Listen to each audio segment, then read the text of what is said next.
জীবের প্রতি দয়া করো, শুদ্ধ চিত্তে হরি নাম করো, যতটুকু পারবে যতটুকু পারবে একটু ভাবাবেশে, একটু ভক্তি যোগে নাম করো, তাহলেই হবে। কেমন ভক্তমণ্ডলী, ভক্তিমতী মায়েরা, এবার জীবের প্রতি দয়া হলো, নামে রুচি আসবে কিসে? কি গো, খুব ভালো করে শুনবেন। দেশ বিদেশে এত নাম হচ্ছে, 1,00,000 টাকার কীর্তনিয়া, 60,000 টাকার কীর্তনিয়া, 70,000 টাকার কীর্তনিয়া নিয়ে এসে, তাহলে আজকে দেশের কেন এত অধঃপতন?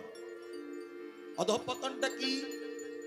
বাংলাদেশে যান, চিন্ময় প্রভু গ্রেপ্তার হয়েছে এই ভক্তির কথা বলেছিল বলে, হ্যাঁ, সনাতন ধর্মের কথা বলেছিল বলে। অত অধঃপতন কেন? আমরা সমাজ সংস্কারক হয়ে আমরা হয়ে গেছে একটা ভণ্ড। বড় বড় কথা বলছি, হ্যাঁ, কীর্তনের নামে কীর্তনের প্ল্যাটফর্মকে ব্যবহার করে আমরা গাইছি, পিঞ্জর খুলে দিয়েছি, যা কিছু বলার ছিল বলে দিয়েছি। এই হচ্ছে গান, কীর্তনের গান। কীর্তনের প্ল্যাটফর্মটাকে ব্যবহার করে গৌর কথা, গৌরের কীর্তন, সনাতন গোস্বামীর প্রার্থনা পদাবলী না করে, হ্যাঁ, মহাজনদের প্রার্থনা পদাবলী না করে আধুনিক গান দিয়ে কীর্তনের প্ল্যাটফর্মটাকে ব্যবহার করছি। তাহলে সমাজ ধ্বংস হবে না? যাইনি তাই বাবা, যে যা করে করুক, আপনারা আশীর্বাদ করুন যেন এই কীর্তনের মাধ্যমে একটু ভক্তি কথা প্রচার করতে পারি। যাইনি তাই? তাহলে জীবে দয়া, নামে রুচি আসবে কি করে? নামে রুচি আসবে কি করে? আজকের বৈষ্ণব বাড়ি, ব্রাহ্মণের বাড়ির ছেলেরা মাছ খাচ্ছি, মাংস খাচ্ছি, মদ্যপান করছি, লুঙ্গি পরে ঘুরে বেড়াচ্ছি, আর একটা অন্য সম্প্রদায়ের একদম ম্লেচ্ছ ঘরের ছেলে সে হয়ে যাচ্ছে ভক্ত। ইস্কনের প্রতিষ্ঠাতা অভয় শ্রীল অভয় চরণারবিন্দ, তিনি কি ব্রাহ্মণ বাড়ির ছেলে না বৈষ্ণব বাড়ির ছেলে? হ্যাঁ, কায়স্থ বাড়ির ছেলে। দেখুন আজকের সমাজের শিখজে ব্রাহ্মণের আসন গ্রহণ করেছেন, মাহান্তের আসন গ্রহণ করেছেন।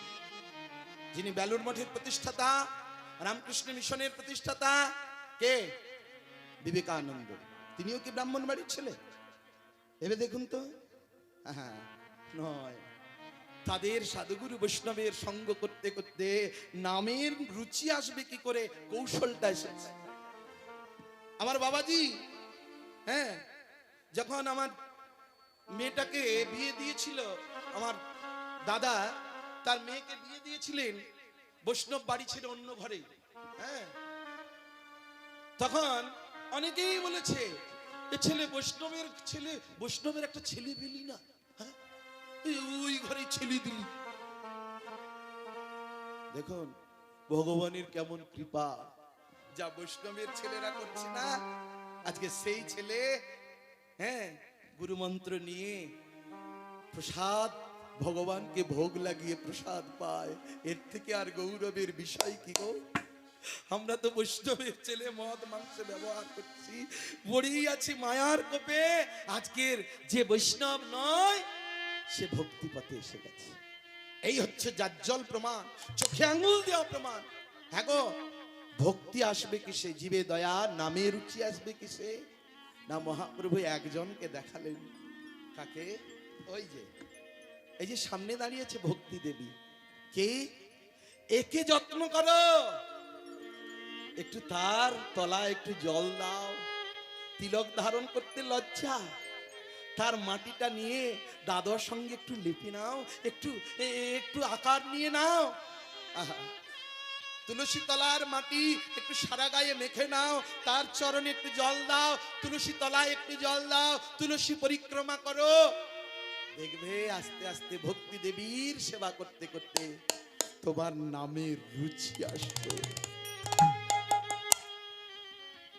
হরে কৃষ্ণ।